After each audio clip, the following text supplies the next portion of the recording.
Chapter 1. The Case Opens. Apocalypse isn't what you think. This is the full story of the apocalypse you've never seen. You think you know the apocalypse. Most people do. They picture fire, panic, monsters, an ending so violent that hope becomes a luxury. And if you've ever felt that knot in your stomach when someone says, "Revelation is coming true," you're not alone. But the first clue is hiding in plain sight. The word apocalypse does not mean the end of the world. It means an unveiling, a reveal, a curtain pulled back. So the real question is already on the table. What is being unveiled, and why did we turn it into a horror story? Now, listen closely, because this is where the case gets interesting. The book does not begin with a beast. It does not begin with war. It begins with a person, the revelation of Jesus Christ. That is not a side detail. That is the title written inside the title. The book is not mainly a map of disasters. It is a disclosure of who Jesus is when the world feels out of control. So here's the mystery we're solving. How did a book meant to steady frightened believers become a machine that manufactures fear? To answer that, we have to visit the crime scene. An island, rocky, isolated, small enough to feel like a cage. Patmos. A man is there in exile, not because he stole money or hurt someone, but because he refused to stop speaking about Jesus. His name is John. And Rome does not exile people for fun. Rome exiles people to make them disappear. John is cut off from his churches, cut off from his people, cut off from normal life. And that's when it happens. Not a gentle religious moment, not a poetic daydream. A voice, strong, sharp, impossible to ignore, breaks the silence. And when John turns, what he sees is not end times trivia. He sees glory. He sees Jesus, not as a fragile figure in stained glass, but as the living Lord, present, watching, speaking, judging, healing, warning, loving. And the first reaction is not excitement, it is fear. That matters because Revelation is honest about what humans do in front of real holiness. We tremble. But then comes the second clue, the line that changes the entire mood. Jesus says, in effect, "Do not be afraid." So hold that thought right there. If the point of this book was to terrorize you, it would not begin with Jesus calming a terrified witness. If the point was to manipulate you, it would not begin with comfort and clarity. The book begins like a courtroom scene. A witness is shaken, and the judge says, "Stand up. You need to see this." Now, you may be thinking, fine, but what about the horseman? What about the dragon? What about the mark? What about the number everyone whispers like a curse? Yes, we will open every one of those files. But here's the rule of this investigation. We do not start with rumors. We start with the text. Because Revelation is full of symbols, but symbols do not mean fake. Symbols are how a spiritual reality becomes visible to a human mind. A wedding ring is a symbol. It is not imaginary. It is a real sign of a real covenant. Revelation does something like that again and again. It takes invisible realities, power, worship, deception, courage, compromise, and turns them into scenes you can't forget. So when people say, Revelation is just a coded newspaper for the last generation, the detective in us should raise an eyebrow, because the book itself tells you what it is, an unveiling of Jesus Christ, and a message to real churches under real pressure. And those churches were not asking which microchip is the mark. They were asking, will we survive this? Is Jesus still Lord? Does faithfulness matter if the empire seems unstoppable? That's why the next section of Revelation is not a timeline. It is 7 letters, 7 spiritual case files. Each one reveals the same pattern. When the world squeezes the church, what comes out is either love or compromise, courage or comfort, truth or performance. And here's the uncomfortable twist, because every good investigation has one. The book most people use to accuse the world begins by examining the church. Before the seals break, before the trumpets sound, before the beasts rise, Jesus looks at his people and says, I know. I know your works. I know your love. I know your fear. I know your compromise. That is not meant to crush you. It is meant to wake you up, because Revelation is not primarily an argument about the future. It is a call to faithfulness in the present because of who Jesus is. So here's where we land in chapter 1 with the first case conclusion. The Apocalypse is not a book designed to make you guess. It is a book designed to make you see Jesus as he is, to see the world as it is, to see the difference between power that demands worship and the Lamb who deserves it. And in the next chapter, we open the 7 letters, not as dusty ancient mail, but as 7 mirrors. Some of them will flatter you. Some of them will expose you. And one of them might describe your life so accurately that it feels like someone read your private thoughts. That's not coincidence. That's the unveiling beginning to work. Chapter 2. 7 Case Files. The Churches as a Mirror. Before John is shown the future, he is shown the present. 7 letters come first, and that is not an accident. Revelation starts like a case briefing. Jesus speaks to real churches under real pressure, and every line is both comfort and confrontation. If you want the full story of the Apocalypse, you have to begin where the book begins, not with beasts, but with believers. Because the first battlefield in Revelation is not the sky, it is the human heart. Here's the detective question. When the world squeezes the church, what does it reveal? Case File 1. Ephesus. They had discipline. They could spot false teaching. They worked hard. They endured. But Jesus points to the crime that hides inside good behavior. You abandoned your first love. Not your love for theology, not your love for activity, your love for Him. That is frightening because it means you can look faithful while you slowly go cold. And the remedy sounds simple, but it is not. Remember, return, do the first works. The promise is almost Eden-like. To the one who overcomes, access to the tree of life. Case File 2, Smyrna.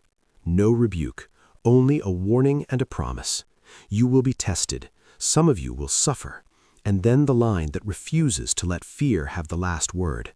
Be faithful unto death, and I will give you the crown of life. Notice the twist. The church that feels poor is called rich. The church that looks like it is losing is called victorious. And the promise is strangely specific. The second death will not touch you. That is courtroom language. That is final verdict language. Case File 3, Pergamum. They lived where power felt untouchable, where loyalty to the empire was the air you breathed. They held the name of Jesus, yet compromise started to creep in like a slow leak. Here is the clue. Compromise rarely announces itself. It calls itself balance. It calls itself wisdom. It calls itself survival. The promise here is mysterious. Hidden manna, a white stone, a new name. And you should feel the question rising. Why does Jesus answer pressure with a new identity? Hold that. We will come back to it. Case File 4, Thyatira. Their love and service were real, and their later works were greater than their first. But they tolerated what would eventually poison their worship, not because they wanted evil, but because they wanted peace. And Revelation is mercilessly honest. Peace at any price is a deal with the dark. The promise here reaches for the stars, authority, and the morning star. Case File 5, Sardis. The most chilling sentence in the 7 letters. You have a reputation for being alive, but you are dead. It is possible to look awake and be asleep, to have music, lights, words, and still lack breath. So Jesus does not say, become famous. He says, wake up, strengthen what remains. Remember what you received, hold fast. The promise is not flashy. White garments, a name that will not be erased, a confession before the Father. Case File 6, Philadelphia. Little strength, big faithfulness. Jesus does not scold them for being small. He honors them for holding on. He speaks about an open door no one can shut. He speaks about keeping them through trial. And then the promise turns them into architecture. A pillar in the temple, a permanent place, a new name written on them. Again, identity. Again, belonging. Again, Jesus answering pressure with home. Case File 7, Laodicea. Comfortable, self-sufficient, sure they needed nothing. And that is exactly the problem. Lukewarm faith is not a minor issue. It is the illusion of faith. It tastes like religion, but it has no fire. And then comes the most personal image. Jesus stands at the door and knocks. Not at the door of unbelievers, but at the door of a church. Which means you can build a whole religious system and still leave him outside. His answer is not humiliation, it is invitation. If anyone opens, I will come in and eat with him. Covenant language, table language. And the final promise is almost unbelievable. To the one who overcomes, to sit with him on his throne. So what do these letters prove? They prove Revelation is not a puzzle designed to impress clever people. It is a mirror designed to save real people. And here's the hidden thread connecting all 7. Every letter ends with a promise to the one who overcomes. Not the one who wins debates, the one who stays loyal. The one who refuses to worship the empire, even when the empire offers comfort, safety, and applause. That is why the next scene matters. Because once you feel the pressure in these letters, you will understand why John needs to see a throne. Chapter 3. The Throne Room Clue. Who's actually in control? After the 7 letters, Revelation does something strange. It does not rush into disasters. It lifts John upward. A door stands open in heaven, and a voice says, "Come up here." That is our next clue. When fear is loud, God does not first explain the chaos. He shows the center. John is not taken to a war room. He is taken to a throne. And the throne is not empty. That one detail changes everything. Because if the throne is occupied, then history is not random, and evil is not ultimate. Now listen to what John notices. There is brilliance, like gemstones, like light that refuses to be swallowed. There is thunder and lightning, the sound of authority. There is a rainbow-like radiance around the throne, a quiet reminder that judgment and mercy are not enemies. And there is something like a sea of glass, calm and clear, as if chaos has been forced to stand still. Surrounding the throne are elders, 24 of them, seated, crowned, not panicking. That's odd, isn't it? If the universe is falling apart, why is heaven so calm? Because the panic is not at the top, the panic is down here. This is the first correction Revelation makes. Your feelings are real, but they are not final evidence. Your news feed is loud, but it is not the control room. And this is why Revelation begins to heal fear. It shows you what your headlines cannot show you. It shows you that worship is the true battlefield. John sees 7 flames burning, like lamps before the throne. Think back to the beginning of the book. Jesus walked among lampstands, among churches. Now the lamp fire is before the throne. In other words, God is not absent from his people, and his people are not forgotten in heaven. Then John sees living creatures, not cute pets, but terrifying reminders that creation is awake. And they keep saying a phrase that feels like a pulse: holy, holy, holy. Not because God needs compliments, but because reality needs calibration. If you forget who is holy, you will start calling something else holy: power, money, comfort, nation, self. So the throne room is not decoration, it is evidence. It tells you the apocalypse is not mainly about destruction, it is about devotion. Here is the detective twist. Every time the creatures speak, the elders respond. They fall down, they take their crowns off, they place them before the throne. In other words, even the highest created honor is not kept as personal property, it is surrendered. This is spiritual warfare without swords. It is the refusal to worship the self, and it is the opposite of the beast who demands worship and calls it unity. Now ask yourself the uncomfortable question. When pressure rises, what do you reach for to feel safe? What do you refuse to surrender? What crown do you clutch? If you want to know what you worship, watch what you cannot imagine losing. Revelation is not trying to scare you into obedience, it is trying to rescue you from false worship.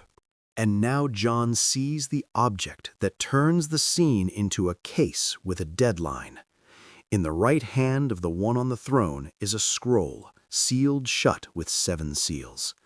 That scroll is not a magic prop. It is the question every suffering believer asks. Who is allowed to take history in hand? Who is worthy to open what comes next?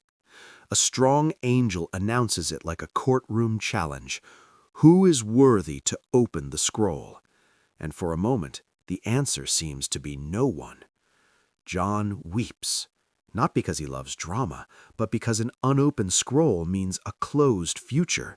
It means injustice gets the last word. It means the empire wins. But then an elder steps in with a sentence that sounds like the turning point of the entire book.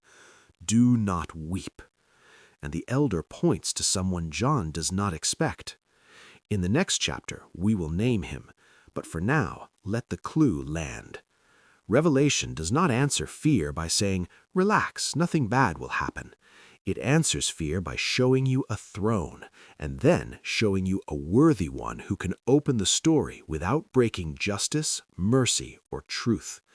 Because the real question of the apocalypse is not, how bad will it get?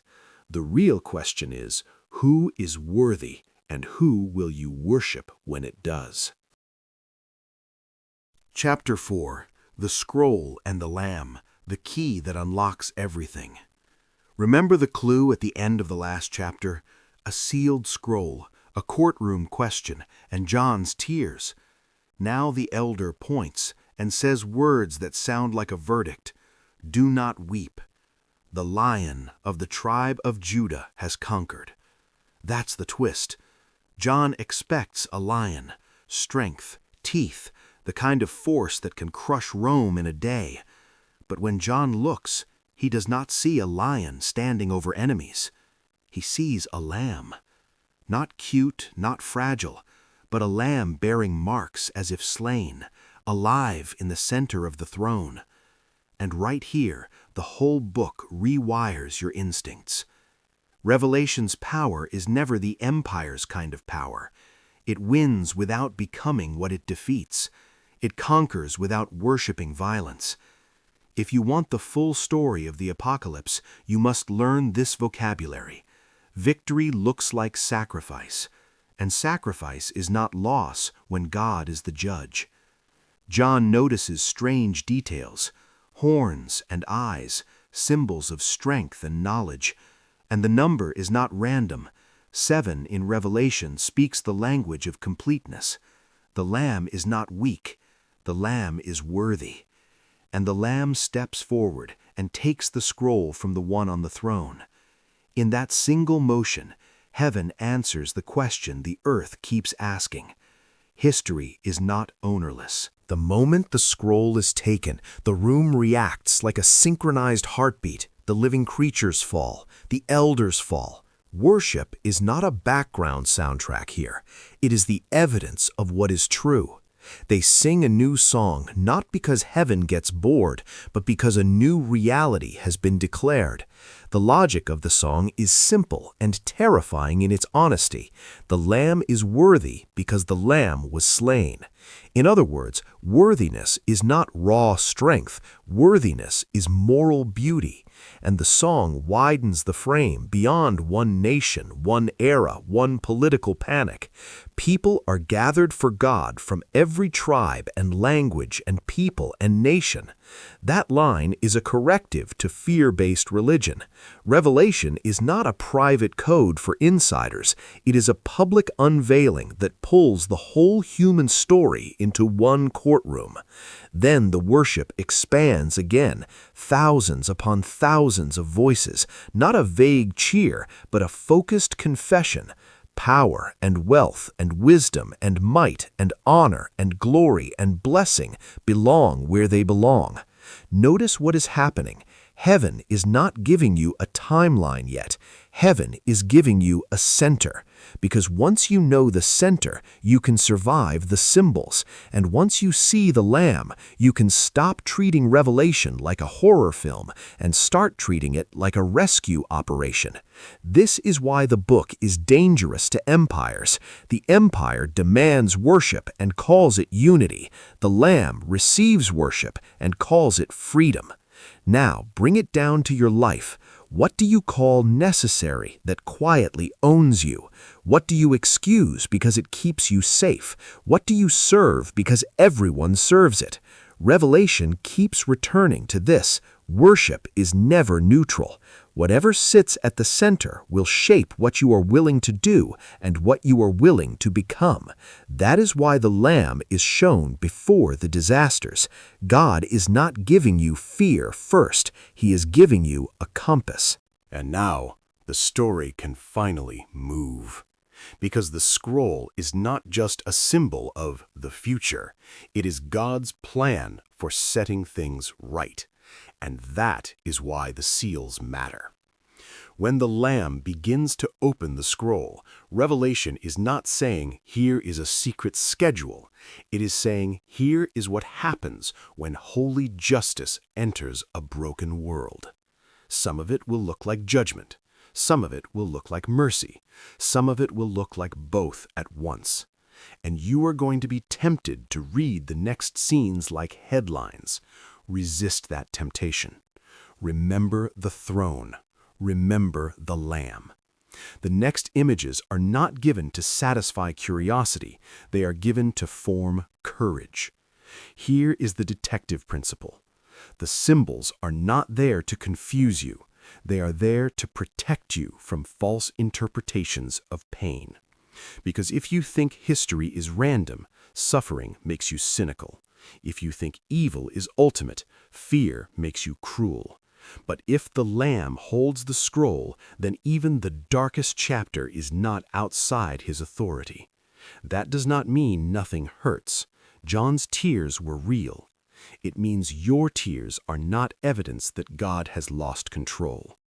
So as we step into the next chapter and the first seal breaks, keep one question on the table.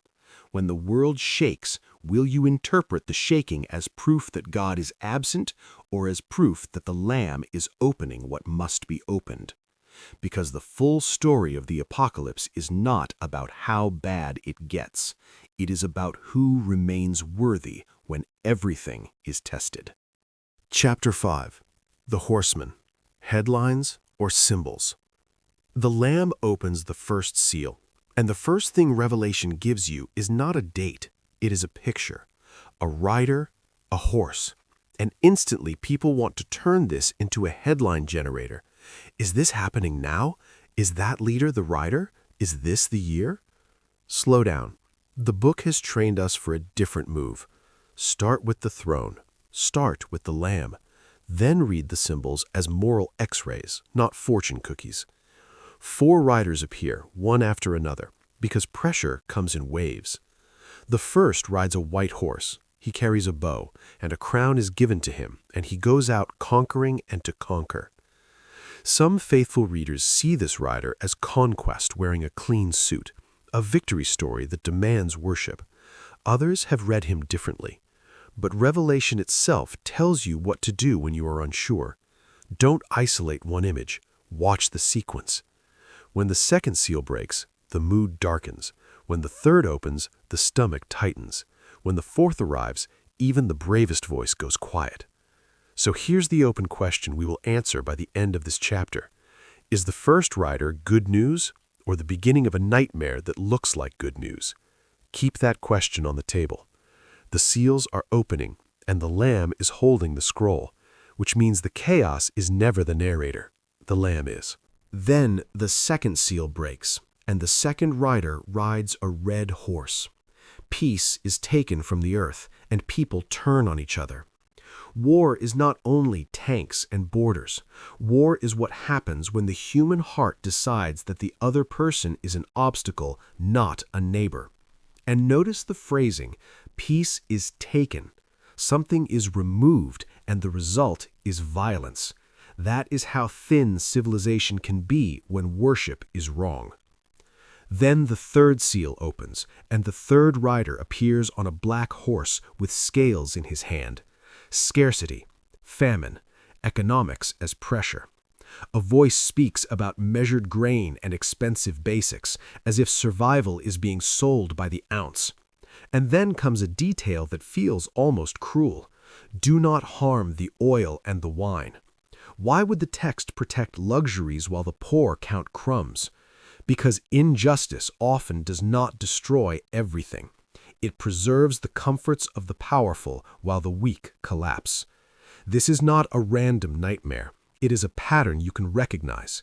Conquest breaks trust. War breaks stability. Scarcity breaks dignity. And the scales tell you something uncomfortable. Sometimes the crisis is not only nature. Sometimes it is policy. Sometimes it is greed.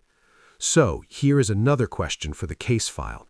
When pressure hits, who gets protected first? Who gets priced out first? And what does that reveal about the God a society truly serves?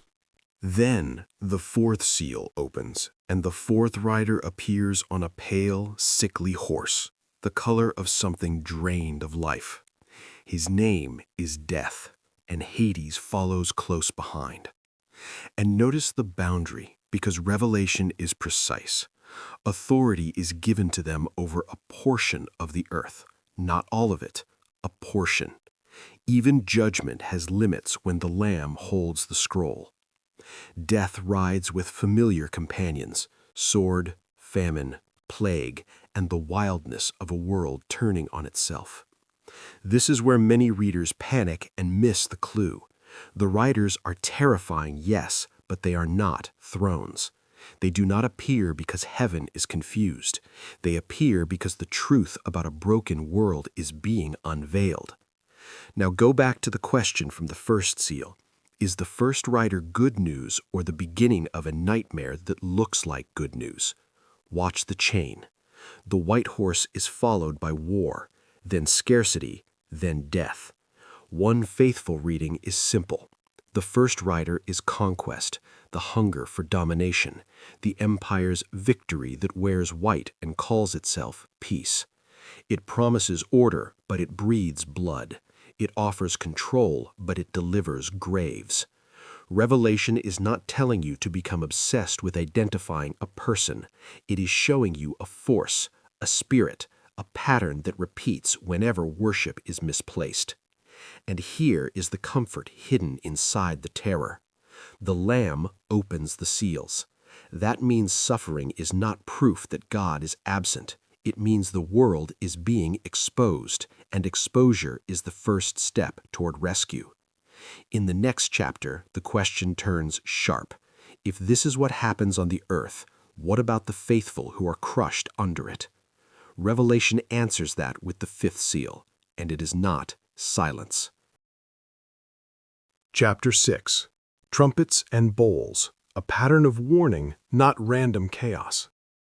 If the seals felt like waves, the trumpets feel like alarms, and that is the first clue. An alarm is not the same thing as an execution. An alarm is mercy with volume. John is shown an altar. Incense rises with the prayers of the saints, like the case file is being handed to heaven. Then there is silence in heaven, as if the courtroom holds its breath. And then the trumpets begin. Many readers treat this like a disaster montage, but Revelation keeps repeating a strange fraction, 1/3. Not all, 1/3. That restraint matters. It tells you these blasts are warnings, not the final sentence. Creation itself becomes a signal flare. Land is struck, the sea is struck, rivers are struck, the sky is struck. Light is dimmed as if the world is being reminded it is not the source of light. And the point is not that God is throwing random lightning bolts. The point is exposure. When worship is bent, the world bends with it. When we crown idols, we end up living under them. Then the tone sharpens. A trumpet sounds, and something like a star falls, and the water turns bitter. Another trumpet sounds, and darkness spreads, and then an eagle cries out a warning about what comes next. That is detective language. The scene is telling you, pay attention, this is escalating. But even here, the pattern is consistent. The trumpets are not mainly about prediction, they are about interruption. They break the spell of normal life. They say, you cannot build a permanent home on a world that refuses its maker. And now the strangest clue. The most frightening images are placed beside the most ordinary spiritual practices: prayer, witness, perseverance. When the trumpet visions intensify, John is also shown that the prayers of the saints are not ignored. So the investigation turns. What if the real power in Revelation is not the beast's roar, but the church's worship? Then Revelation inserts an interlude, like a detective pausing the chase to show you evidence. John is given a little scroll and told to eat it. It is sweet in his mouth and bitter in his stomach, because truth tastes sweet until it costs you. He is told to prophesy again, which means the story is not just being observed, it is being spoken. Then 2 witnesses appear. This is one faithful reading among others, but the function is clear. God raises testimony inside pressure. They speak, they are opposed, they suffer, and yet their witness refuses to die. Because in Revelation, defeat is not defined by pain, defeat is defined by worship. And then you see the deeper layer. A dragon rages, not as a cartoon monster for entertainment, but as a symbol of spiritual hostility, the kind that hides behind propaganda, intimidation, and counterfeit peace. In other words, the trumpets are not random disasters. They are signals that the conflict is moral, spiritual, and deeply human. Revelation is pulling back the curtain and saying the world is not only broken, it is contested. And if it is contested, then neutrality is an illusion. Now watch the pattern repeat with higher intensity. The bowls echo the trumpets, the way thunder echoes a warning siren. Plagues fall on land, sea, rivers, and sky, and the memories of Exodus rise in the background. That is another clue. Exodus was not only punishment, it was liberation. It exposed false gods and broke the grip of a cruel system. Revelation uses that same vocabulary to say God can judge an empire without becoming an empire. Still, a question hangs in the air. If these judgments are warnings, why do they grow heavier? Because warning rejected becomes accountability. Mercy offered and refused does not stay neutral forever. And Revelation is painfully honest about the human response. Under pressure, many do not soften, they harden. That line is haunting because it explains why the world can suffer and still cling to idols. Pain alone does not create repentance. Only truth, received with humility, can do that. So the bowls are not God losing patience. They are God refusing to call evil complicated forever. They show what happens when a culture insists on worshiping power. Everything becomes scorched. Everything becomes poisoned. Everything becomes darkness. And yet, even in the darkest imagery, Revelation keeps pointing back to the throne. God is not absent. God is measured. God is just. And justice, when it finally arrives, is not chaos. It is clarity. So here is the detective conclusion.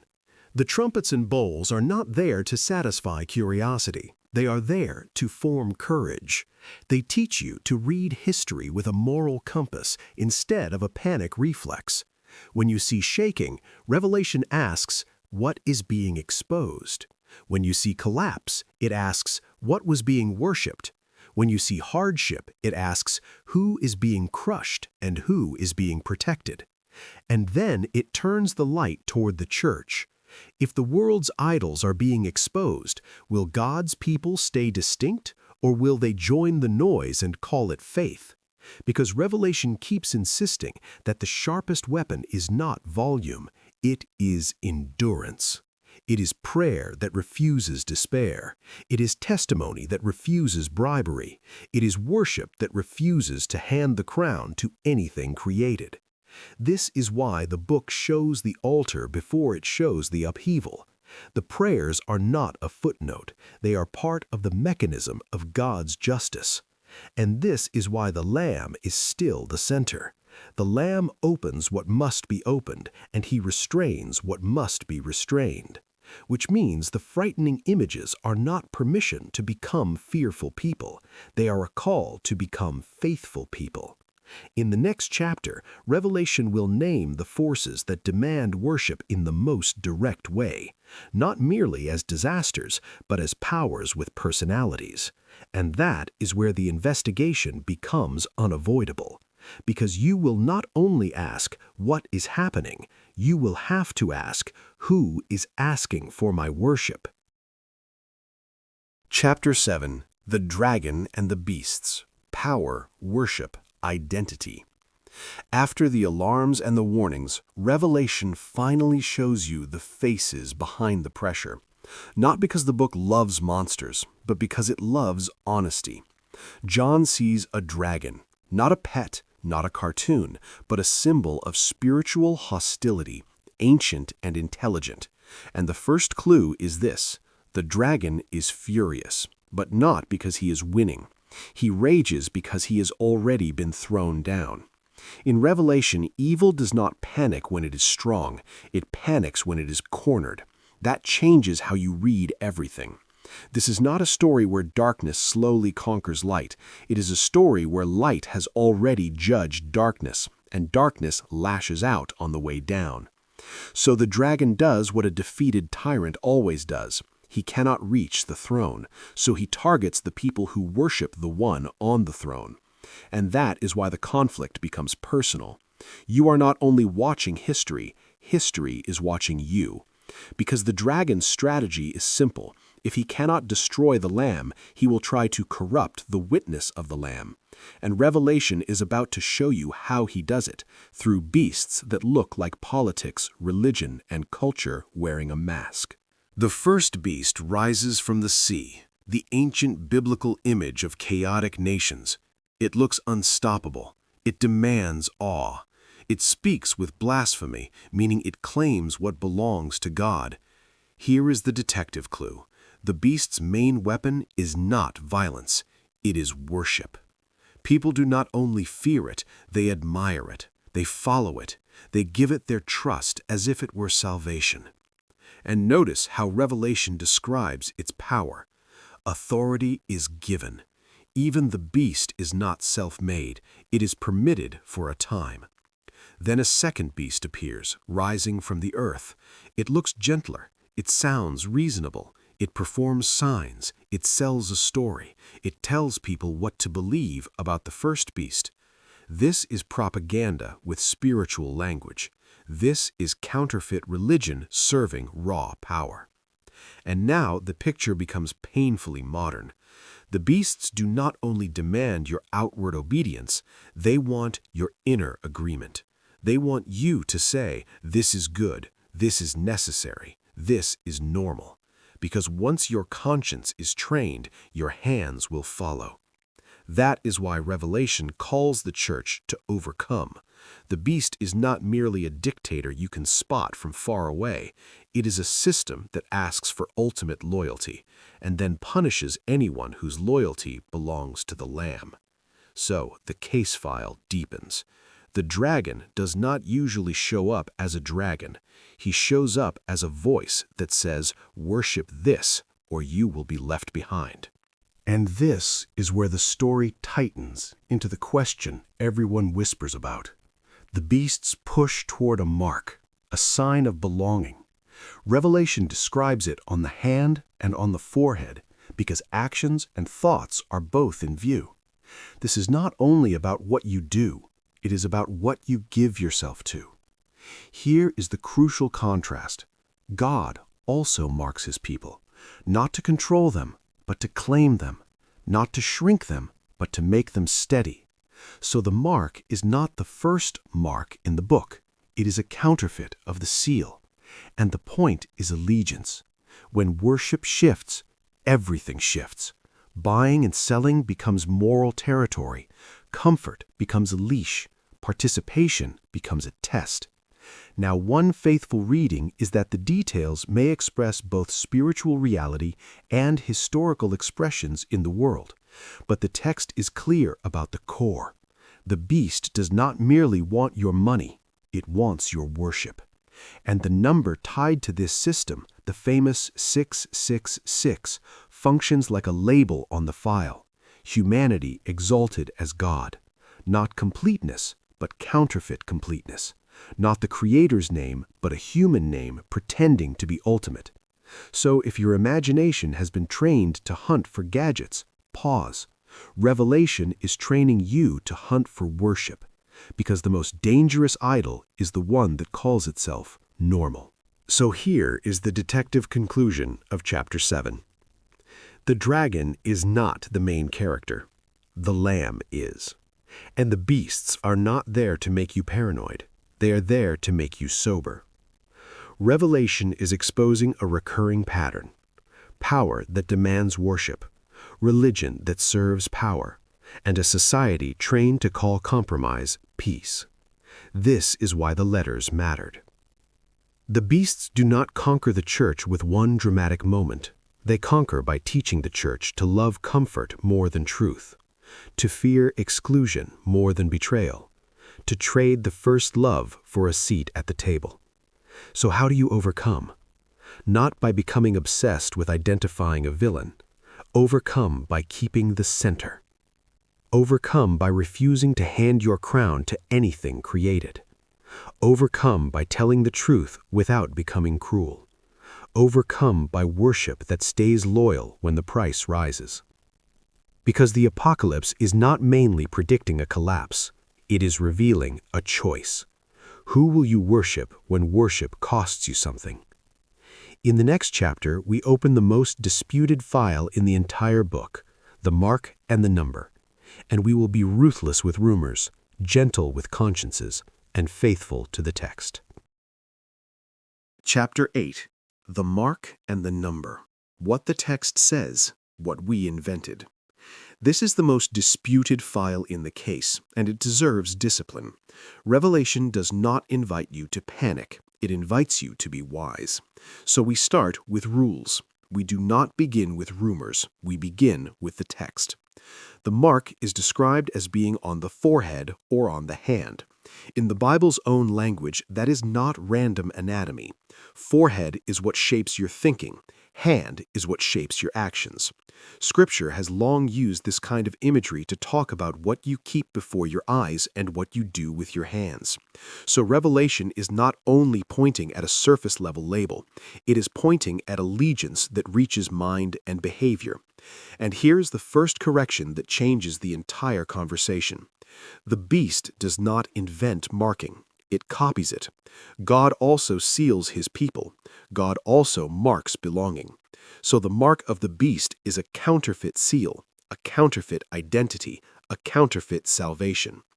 That means the mark is not introduced as an accident. It is introduced as a decision, the kind that comes when pressure rises. The question is not, what gadget is it? The question is, who owns the center of my loyalty? Because Revelation is exposing a conflict deeper than technology. It is exposing worship. The beast demands what only God deserves: ultimate trust, ultimate obedience, ultimate identity. And the moment you grant that, the mark is already working, whether or not ink ever touches skin. Now notice how the text applies the pressure. It connects the mark to buying and selling. That detail is not there to feed conspiracy.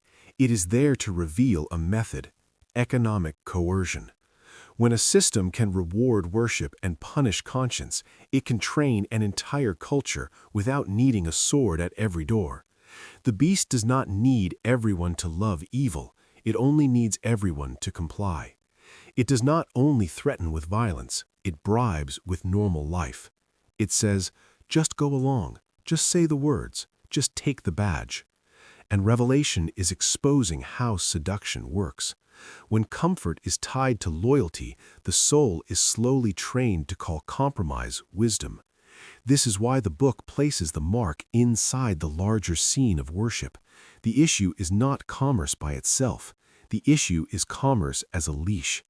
If participation requires you to bow, if prosperity requires you to pretend, if belonging requires you to deny the Lamb, then buying and selling becomes moral territory. Some faithful readers see this as a future intensification. Others see it as a recurring pattern that can appear in many forms across history. Either way, the spiritual logic is consistent. The beast builds a world where faithfulness becomes expensive. So be ruthless with rumors and gentle with consciences. The question is not, which device is it? The question is, what allegiance is being purchased? Because the mark is a worship test that often feels like a paperwork problem, not a horror movie. Then comes the number 666. Revelation itself says this requires wisdom, and it invites a kind of calculation. That is a clue that the number functions like a label, not a magic spell. In the ancient world, people sometimes treated letters as numbers to point to a name without printing it in plain ink. That is why one well-known proposal connects the number to an emperor's name. But even if you do not chase that code, the symbolic shape is still loud. 7 in Revelation often signals completeness. 6 falls short. So repeating 6 is counterfeit fullness, humanity pretending to be divine, creaturely power demanding creator-level devotion. In other words, the number is not there to make you fear math, it is there to make you recognize idolatry. The beast promises order, safety, and unity, but it requires worship, and it punishes anyone whose worship belongs to the Lamb. So watch the pattern. The beast imitates God, but it cannot create life. It can only copy, pressure, and perform. Whenever human power claims moral purity while crushing the weak, whenever it demands ultimate loyalty, whenever it calls compromise peace, you are hearing the music of the beast. Revelation gives you wisdom so you do not dance to it by accident. So here is the detective conclusion of chapter 8. The mark is about worship expressed through allegiance, and the number is about a counterfeit identity that exalts the human as ultimate. That means the most dangerous question is not, have I accidentally taken a mark? The most dangerous question is, what am I training my heart to call ultimate? Watch what you obey when it costs you something. Watch what you defend when it is exposed. Watch what you refuse to surrender. Revelation is not trying to make you paranoid, it is trying to make you faithful. If the Lamb is worthy, then no empire, no ideology, no comfort, no fear gets to sit at the center. And here is the quiet hope. God's seal is not fragile. The Lamb does not lose his own. So the call is not panic, the call is endurance. Hold fast to truth without becoming cruel. Refuse false worship without becoming a fearful person. Because the goal is not to survive revelation. The goal is to belong to Jesus when the price of belonging rises. In the next chapter, the investigation moves from coercion to seduction, because some people are not captured by terror. They are captured by Babylon, the kind of luxury that feels like home. Chapter 9. Babylon, the seduction that feels like normal life. If the beast is coercion, Babylon is seduction. And Revelation treats seduction as just as dangerous as terror. Babylon is not only a city on a map. Babylon is a system, a spiritual economy, a way of life that turns comfort into worship and pleasure into identity. It looks beautiful. It smells like success. It promises peace without repentance. And that is why it is so effective. You do not have to hate God to be captured by Babylon. You only have to love something else more. Revelation describes Babylon like a glamorous figure who makes the nations drunk not mainly with wine, but with a story. A story that says, this is what life is for, this is what matters, this is what you deserve. And here is the clue that makes Babylon terrifying. Babylon does not always feel like rebellion. It often feels like normal life. It feels like upgrading, scrolling, shopping, consuming, entertaining yourself out of silence. It feels like comfort that never has to ask hard questions. And once Babylon becomes the air you breathe, worship becomes invisible. You do not bow on your knees. You bow with your calendar. You bow with your spending. You bow with what you cannot stop craving. Babylon is the beast with perfume. It does not only threaten you, it flatters you. It whispers, you are safe as long as you never wake up. Then Revelation does something that feels like a detective reading receipts in court. It shows what Babylon sells. Merchants grow rich. Cargo multiplies. Luxury becomes normal. And buried inside the list is a line that removes every excuse. Babylon trades in human life, bodies and souls. That phrase is not about ancient history only. It is about any system that treats people as objects, labor as disposable, and truth as a commodity. Babylon is the world where profit becomes holy and the weak become invisible. And the most haunting detail is how fragile Babylon really is. Kings mourn because they lose comfort. Merchants mourn because they lose money. But heaven mourns for something else entirely. Heaven mourns for justice. And then comes the sudden sentence, in what hour your judgment has come. The spell breaks fast. The city that looked eternal collapses like a stage set. That is another clue. Babylon's power is partly illusion. It is held together by shared denial, shared appetite, shared worship. When God exposes it, it cannot stand. This is why Revelation calls God's people to come out of Babylon, not to escape geography, but to escape allegiance, not to hate the world, but to refuse the world's counterfeit gospel. Babylon preaches salvation through luxury. The Lamb offers salvation through truth. Babylon says, buy more and you will be whole. The Lamb says, follow me and you will be free. So here is the deductive conclusion of chapter 9. Some people will never bow to the beast out of fear, but they will bow to Babylon out of desire. That is why Revelation exposes both, coercion and seduction, terror and luxury, threat and flattery. Babylon is the temptation to build heaven on earth without God, to treat comfort as the highest good, to trade your soul for a lifestyle and call it wisdom. So the call to come out of her is not a call to isolation. It is a call to clarity.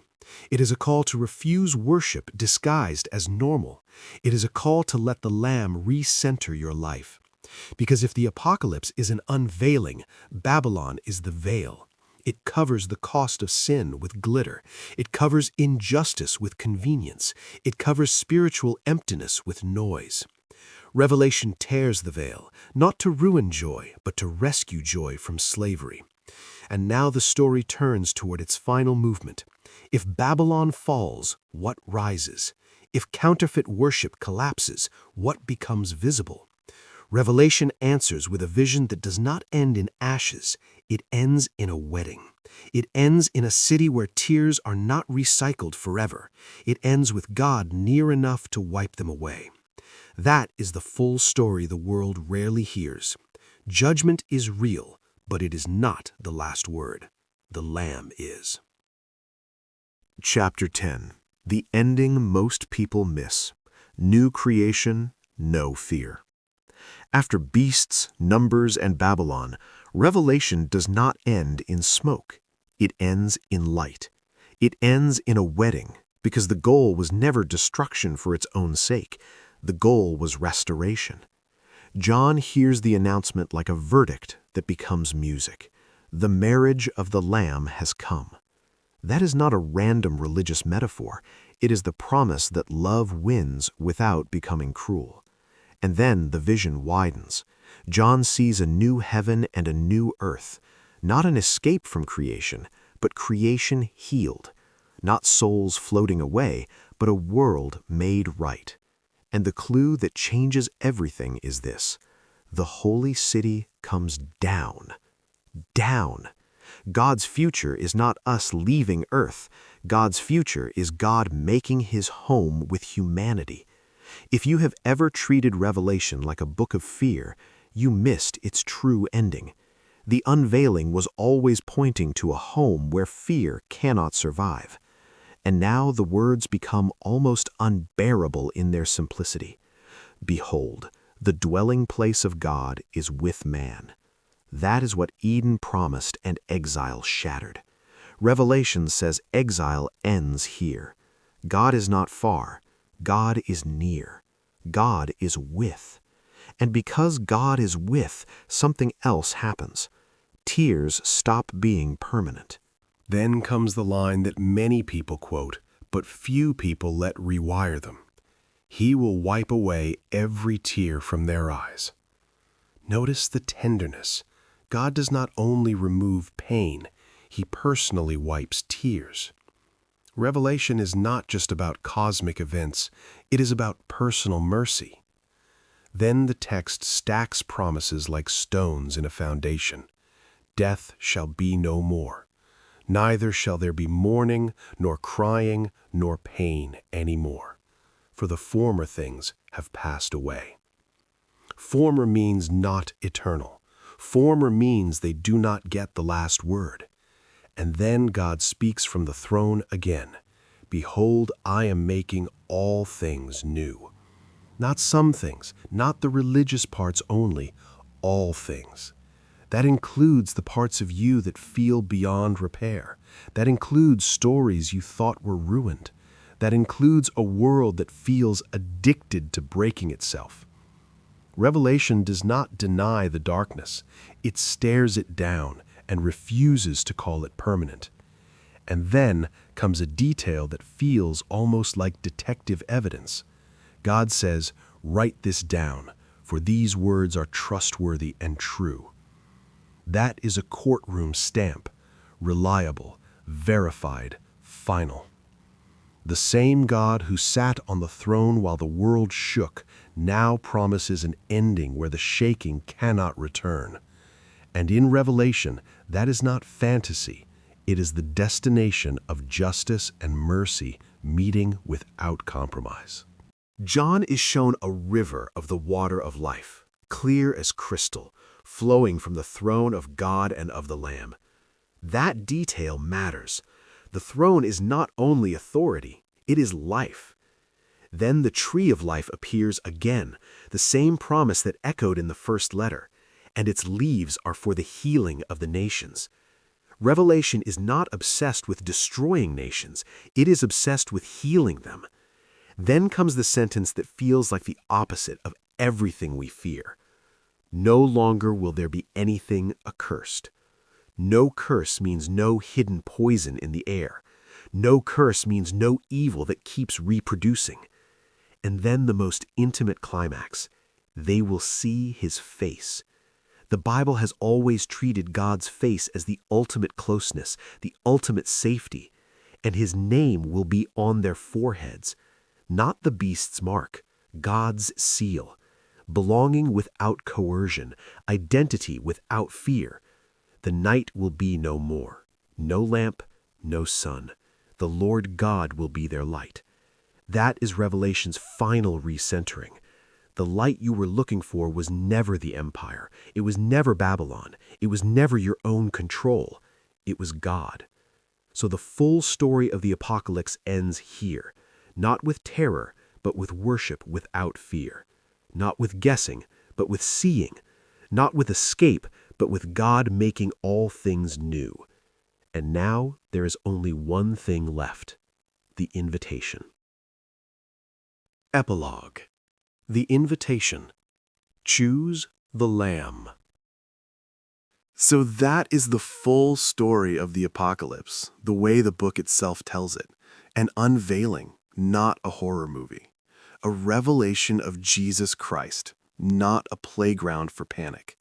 The throne is occupied. The Lamb is worthy. The beast demands worship and calls it unity. Babylon seduces and calls it normal. But the ending is not smoke. The ending is home. God with his people. Tears wiped away. Fear retired. And if that is true, then Revelation is not a book you survive. It is a book that shapes who you become. So here's the question it keeps asking, from the first page to the last. When worship costs you something, who will you trust? Who will you follow? What will you treat as ultimate? The dragon's strategy is always the same. He cannot defeat the Lamb, so he tries to distract the worshiper. He tries to make you tired, cynical, or comfortable. He tries to make you trade your first love for a safer version of faith. But Jesus begins this book with the same steady word he speaks to frightened hearts everywhere. Do not be afraid. I know. I see. I hold history in my hands. So take a breath. You do not need to chase rumors. You do not need to live in panic. You need a center, and the center has a name. If this reframed the apocalypse for you, do something simple. Leave a comment with the one image that changed the way you see Revelation. Was it the occupied throne, the Lamb at the center, the warnings meant as mercy, the fall of Babylon, or the promise that God will wipe away every tear? And if you want, share the one fear this book has been feeding in you and the one hope you want God to grow instead. This is not about winning arguments. This is about learning faithfulness. And if you want more chapters like this, where we treat the Bible like a real case file and follow the clues all the way to Jesus, then like the video, subscribe, and stay with us. There is more to uncover, and the goal is always the same. Not panic, but clarity. Not obsession, but worship. Not fear, but a steady heart. May the Lord Jesus, the Lamb who is worthy, keep you strong when pressure rises, keep you wise when rumors spread, and keep you tender when the world grows cold. May he give you endurance, truth, and courage, and may his peace guard your heart and mind. Amen.